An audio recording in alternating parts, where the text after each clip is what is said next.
हमारे चैनल को सब्सक्राइब करना ना भूलें। यहाँ हजारों कहानियाँ हैं आपके लिए। अरे, मैं तो सो ही रहा हूँ और इतना प्यार से सुलाओगे तो और अच्छे से नींद आ जाएगी। लेकिन तुम ये जागरण किस खुशी में कर रहे हो? विकल्प ने पूछा। घर जाने की खुशी में, बोलते हुए विक्रम हल्के से मुस्कुराया। बात तो सही है तुम्हारी। हाथों में तकिया लेकर गोद में दबाते हुए विकल्प उठकर बैठ गया।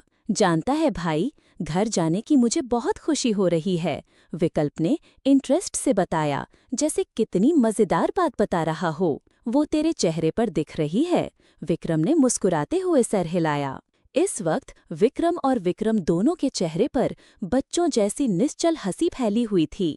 घर जाने की खुशी थी, ऊपर से चार्टर में बैठने से पहले ही समर्थ सिंह का कॉल आया था कि अब बड़ी माँ की हालत स्टेबल है, किसी भी पल उन्हें होश आ सकता है, जो कि बहुत राहत की खबर थी। पर क्या ओरिजिनल अपडेट है, ये उन्होंने छुपा ली थी, जो कि विकल्प नहीं समझ पाया था, पर विक्रम समझ रहा था। लेकिन मैं ये सोच रहा हूँ कि सोना जरूरी है, इसलिए तो आराम से सो जा। वो क्यों? विक्रम ने कुछ हैरान होते हुए पूछा। इसलिए कि घर जाने पर तो कितने सारे काम करने हैं, उसके लिए शरीर, दिल, दिमाग सबका ताज़ा होना जरूरी है। और वो काम कौन से हैं?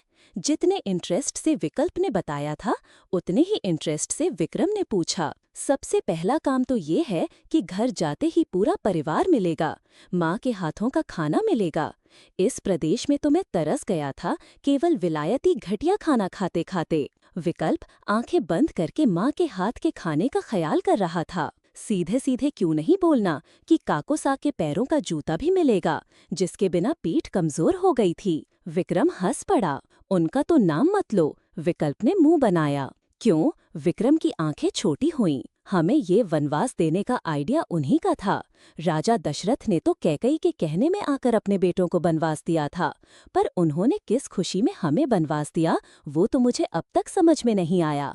विकल्प ने कहा, चल अब बनवास के दिन तो पूरे हुए ना। हाँ, अब पूरे तो हो गए, लेकिन उनके दिमाग का क्या भरोसा। अगर बड़ी मासा की तबीयत सही नहीं रहती तो वो हमें बुलाते भी नहीं, हमारा ये इंतजार इंतजार ही रहता। वही तो, विक्रम बोला, समझ में नहीं आ रहा। एक तरफ घर जाने की खुशी हो रही है तो दूसरी तरफ बड़ी मासा के तबीयत को लेकर बेचैनी हो रही है।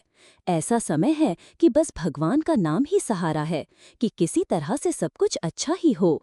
इस वनवास के बाद किसी को और कोई दूसरा वनवास ना मिले, विक्रम ने विकल्प की तरफ देखते हुए कहा। सब कुछ तो अच्छा ही होगा।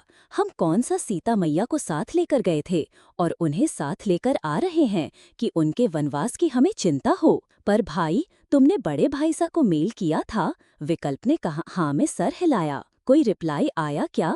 दोनों भाइयों ने एक साथ एक दूसरे से पूछा और फिर इनकार में सर दिया। हमारा मेल उन तक पहुंचा होगा ना? विकल्प ने जैसे विक्रम से जानना चाहा। मेल तो मैं ऑफिशियल एड्रेस पर किया था, पर डॉक्टर रस्तोगी बता रहे थे कि उनका एक सेमिनार दिल्ली में हो रहा है, वहां पर भाईसा के आने की पूरी संभावना है। मैंने उनके हाथों एक चिट्ठी भिजवाई है, विक्रम बोला। भगवान करे कि उन्हें वो चिट्ठी मिल जाए और वो वापस आ जाएं, विकल्प ने अपने दोनों हाथों को जोड़ते हुए अपनी कुल देवी चामुंडा देवी का स्मरण करते हुए कहा। मैं भी यही उम्मीद करता हूँ, अपने बंधे हुए हाथों को देखते हुए विक्रम ने धीरे से कहा। पर भाई, तुझे क्या लगता है, भाईसा घर छोड़कर क्यों गए होंगे? विकल्प ने जैसे जानना चाहा। सही सही तो मुझे कुछ नहीं पता कि भाईसा घर छोड़कर गए हैं या फिर उन्हें भी हमारी तरह घर से निकाल गया था, या फिर कोई और बात थी। विक्रम अपने दिमाग के घोड़े दौड़ा रहा था। उन्हें भी निकाला ही गया होगा, वरना इतनी बड़ा बड़ा रूमर तो कोई नहीं फैलाता। एक जिंदा सही सलामत आदमी को मुर्दे की कैटेगरी में खड़ा कर देना। सच कह रहा हूँ, इस हवा को उठाने वाला अगर मेरे हाथ तो लग जाना तो मैं उसकी गर्दन दबा दूंगा। विकल्प को गुस्सा आ रहा था। ये रूमर किसी और का नहीं बल्कि बड़ी मासा का फैलाया हुआ है। विक्रम एक गहरी सांस छोड़ते हुए कहा। क्या विकल्प की तो आंखें हैरत से बाहर आने को आई थी। हाँ, वो भाईसा को शुरू से नहीं पसंद करती थी, इतना तो मुझे पता है।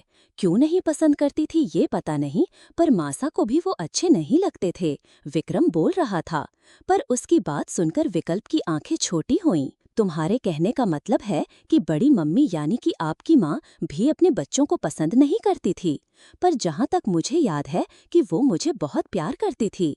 विकल्प ने कुछ रुककर धीरे से कहा। दिल में डर लग रहा था कि कहीं माँ के बारे में कुछ गलत सुनकर कहीं विक्रम नाराज ना हो जाए, पर विक्रम ने धीरे से हाँ में सर हिलाते हुए सर झुका लिया। मैंने इस चीज को बहुत महसूस किया था कि बाबा साहब भले ही हम दोनों भाइयों में कोई फर्क नहीं करते थे, बल्कि बड़े होने के कारण कुछ ज्यादा ही भाईसा की केयर करते थे। पर मासा के साथ ऐसा नहीं था।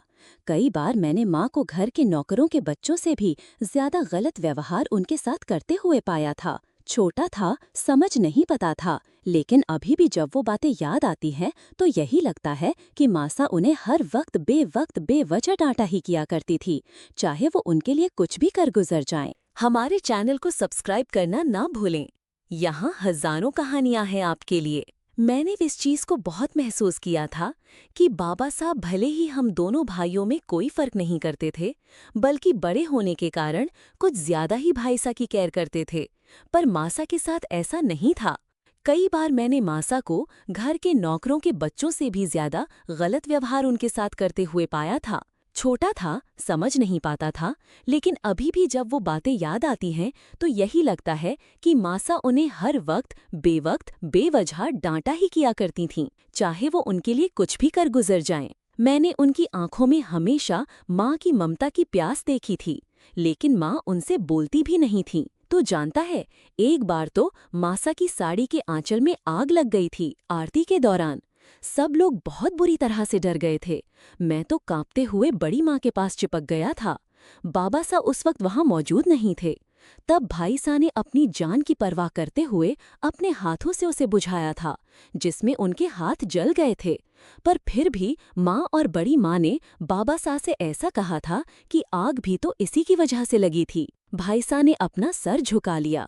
विक्रम शून्य में कुछ याद करते हुए बोल रहा था। बचपन की कुछ अधूरी यादें थीं, कुछ स्पष्ट, कुछ अस्पष्ट, बस उन्हीं को जोड़ रहा था। बाकी जब अपने भाई को याद करता था तो हमेशा एक लविंग, केयरिंग ब्रदर, हंसता मुस्कुराता चेहरा उसकी आंखों के सामने होता था। तूने इतने सालों के बाद भी उनकी तस्वीर देखकर पहचान ली? अमेजिंग! विकल्प की आंखों में एक चमक थी। अपने ख्यालों से बाहर आकर विक्रम ने उसकी तरफ देखा, जैसे आंखों से ही पूछ रहा हो कि इसमें इतना चौंकने वाली कौन सी बात है। भाई भाई को ना पहचानेगा तो किसको पहचानेगा? लेकिन विकल्प का जवाब सुनकर दिल सर पीटने को हो गया। सही कह रहा हूँ भाई, तेरी मेमोरी बहुत शार्प है, जो कि तूने एक ही नज़र में पहचान लिया। मुझे तो अपनी गर्लफ्रेंड तक याद नहीं रहती कि कल शाम को किसे लेकर गया था और कल शाम को किसे लेकर जाना है, और वो मेरे से उम्मीद करती है कि मैं उनके ड्रेस का कलर याद रखूं।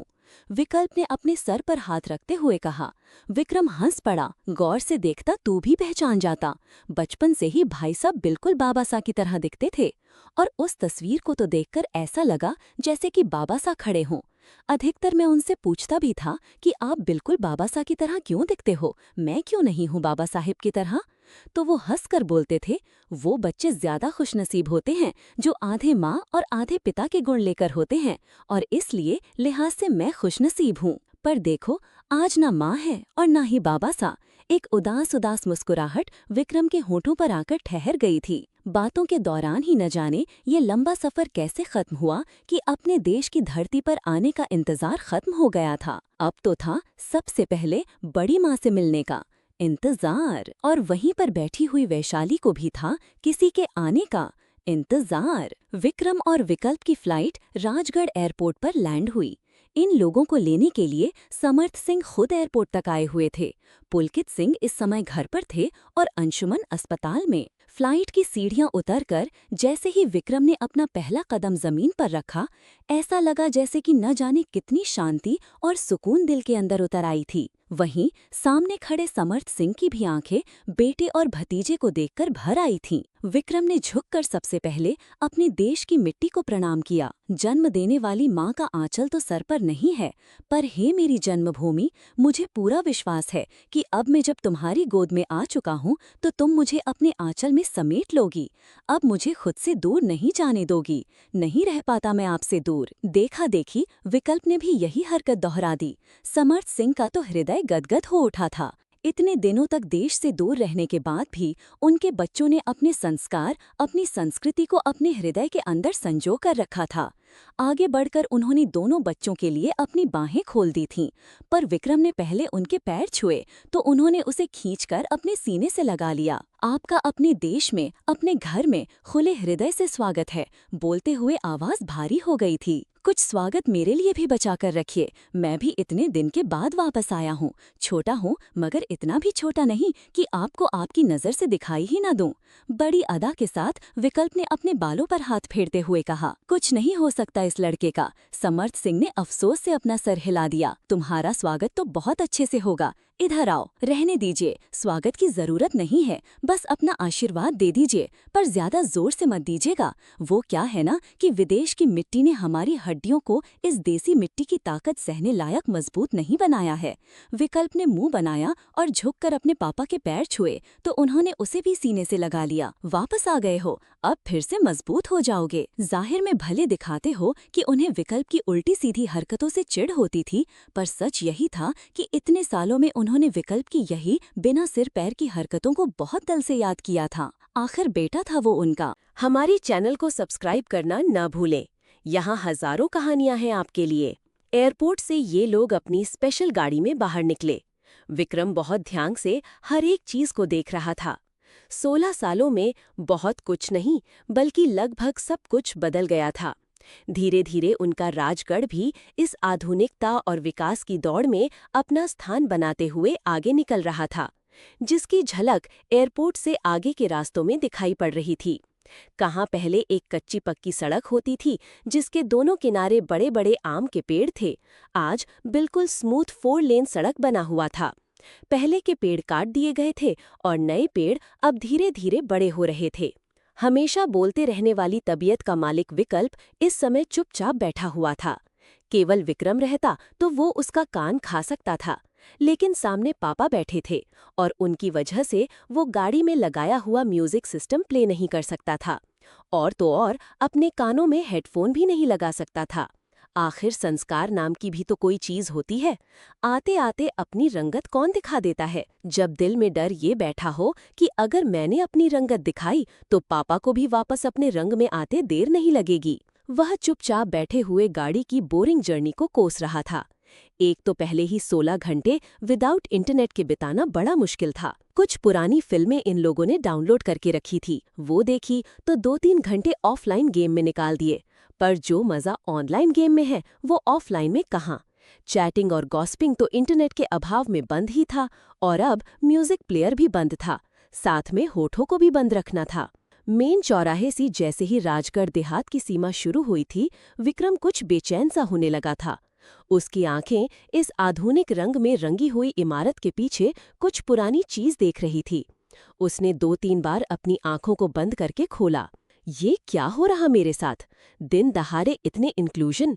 पहली बार आंख खोलकर देखा तो सामने एक 3 मंजिला कोचिंग सेंटर की बिल्डिंग थी, और जाने कैसे विक्रम के दिमाग में कुछ दूसरा ही सीन चलने लगा। झुनझुनू बहे राणा पुरवा बयारिया, अमवा के बगैया कुहू के कोयलिया, बड़ी देर लगा दी राणा सा, तुम्हारा इंतजार है।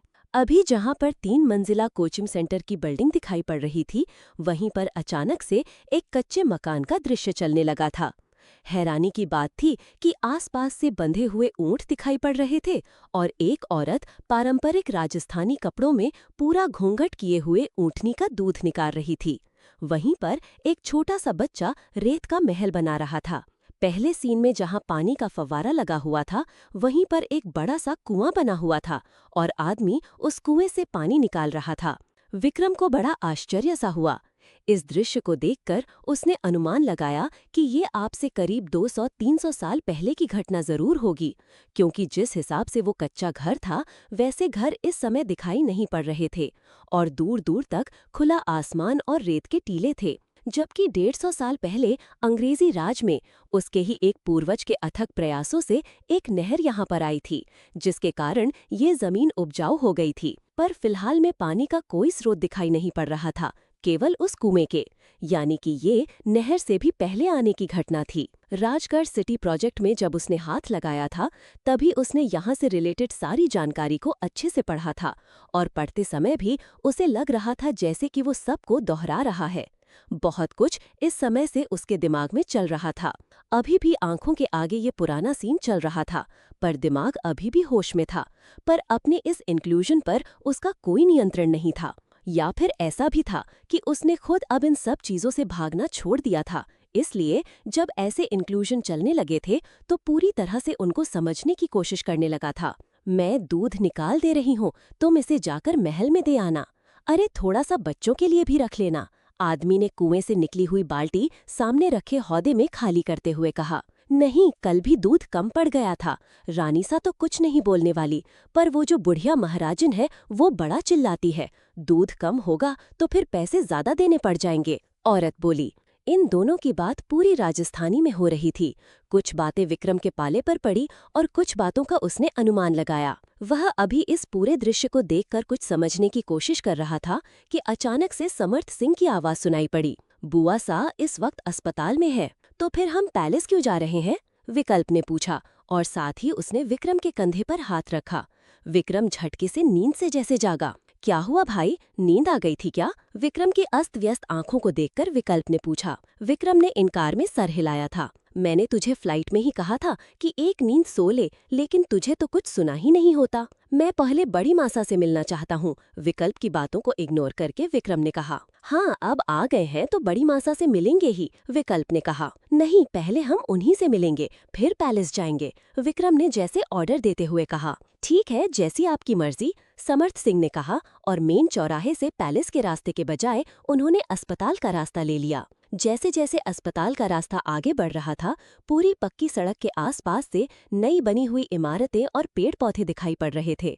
पर विक्रम को खुले रेत के मैदान और उसमें रंग बिरंगे कपड़े पहनकर पानी के लिए जाती हुई औरतें दिखाई पड़ रही थी, जिन्होंने घड़े के ऊपर घड़ा सजा कर रखा था। हर हर महादेव। हमारे चैनल को सब्सक्राइब करना न भूलें। यहाँ हजारों कहानियां हैं आपके लिए। जैसे जैसे अस्पताल का रास्ता आगे बढ़ रहा था, पूरी पक्की सड़क के आसपास नई बनी हुई इमारतें और पेड़ पौधे दिखाई पड़ रहे थे। पर विक्रम को खुले रेत के मैदान और उसमें रंग बिरंगे कपड़े पहनकर पानी के लिए जाती हुई औरतें दिखाई पड़ रही थीं, जिन्होंने घड़े के ऊपर घड़ा सजा कर रखा था। ये सब कब की घटना होगी? विक्रम अभी भी इन्हीं सब चीजों में उलझा हुआ था। खुद से उसके लाख अनुमान लगाने के बावजूद भी एग्जैक्ट टाइम उसे पता नहीं चल रहा था। तभी उसने एक सजा हुआ ऊंट देखा जो कि बैठा हुआ था, और उसके आसपास से और भी कई सारे ऊंट थे जो बैठे हुए थे। सभी ऊंट इस तरह से सजे हुए थे जैसे कि कहीं जाने के लिए तैयार हों, पर अभी उन्हें यहाँ से प्रस्थान करने के लिए ऑर्डर नहीं मिला हो, इसलिए आराम से अपनी जगह पर बैठे हुए अपनी लंबी गर्दन इधर उधर कर रहे थे। हर ऊंट के साथ दो दो आदमी खड़े थे जो कि अपने ऊंट पर कोई कोई सामान रखवा रहे थे। ऐसा लग रहा था कि कहीं जाने की तैयारी हो रही है। सभी ने लगभग एक जैसे कपड़े पहन रखे थे, धोती और बंधा हुआ पुराने स्टाइल का अचकन जैसा कुर्ता। सबके सर पर कसकर बंधी हुई बड़ी बड़ी पगड़ी थी और चेहरे तो अलग ही दिव्यता लिए हुए दिखाई पड़ रहे थे। हाथ पैर से मजबूत बलिष्ठ भुजाओं वाले इन सभी आदमियों की सबसे बड़ी खासियत थी कि सबकी लंबाई 6 फीट से अधिक समझ में आ रही थी और चेहरे का रुबाब उनकी घनी तीखी मूंछों से आ रहा था। ऐसा लग रहा था जैसे कि ये सारे योद्धा थे और किसी युद्ध के लिए तैयार हो रहे थे।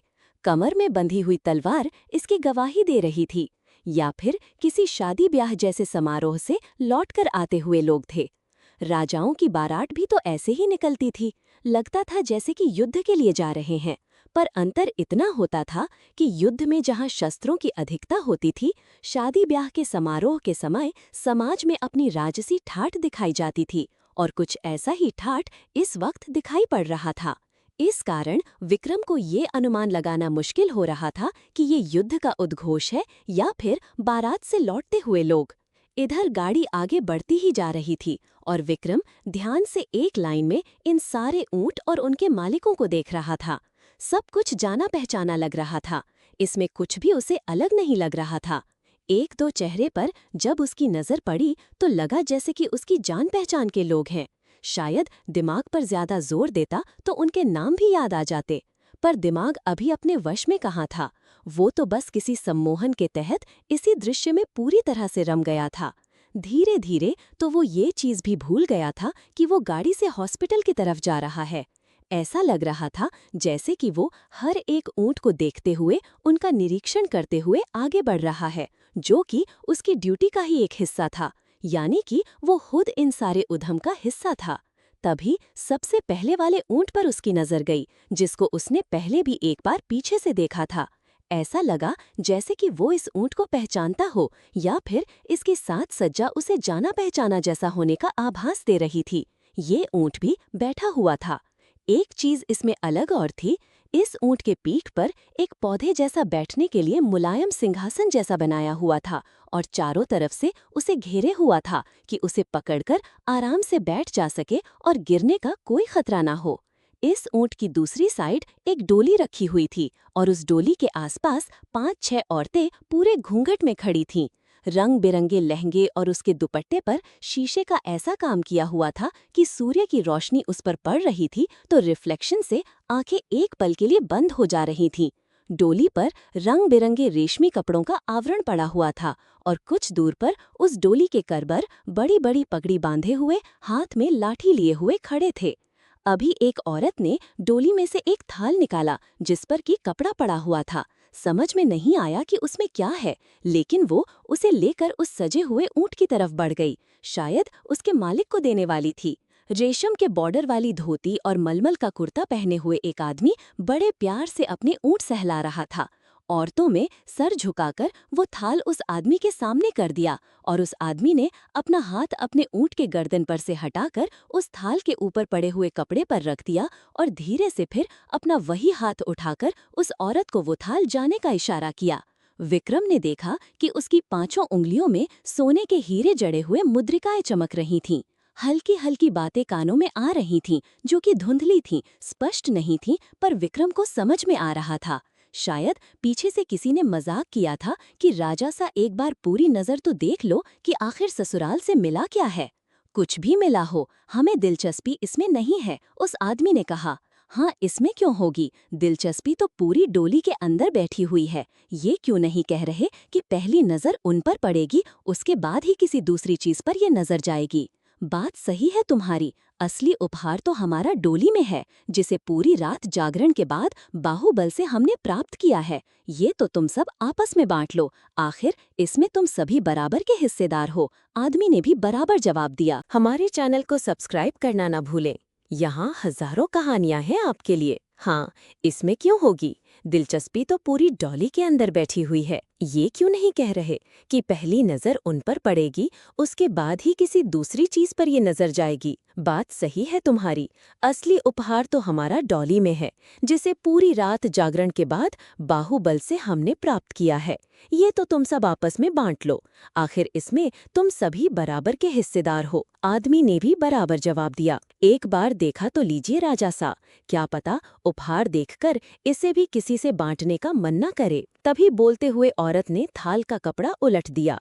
पूरी थाल सोने के सिक्कों से भरी हुई थी, लेकिन इस राजा सा ने तो जैसे उस थाल पर नजर डालना भी जरूरी नहीं समझा था। कौन है ये आदमी, इसका तो रौब ही अलग है। अभी उस आदमी का चेहरा ऊंट की गर्दन में छुपा हुआ था, पर एक किनारे से उसकी बड़ी सी पगड़ी दिखाई पड़ रही थी, जो कि बड़ी ही रंगीन चटकदार थी और उस पर एक सफेद रंग का मोर पंख लगा हुआ था। विक्रम अपनी जगह से कुछ और तिरछा हुआ कि उसका चेहरा देख ले, लेकिन वो आदमी अपने ऊंट को दुलारने में व्यस्त था। तभी पीछे से शायद किसी ने यहाँ से चलने की अनुमति मांगी और उस आदमी ने अपने ऊंट के गर्दन पर 2 बार बड़े प्यार से थपका कि वो अब उस पर बैठने जा रहा है। तभी उसने अपना चेहरा विक्रम के सामने किया और विक्रम की आंखों में देखते हुए मुस्कुराया।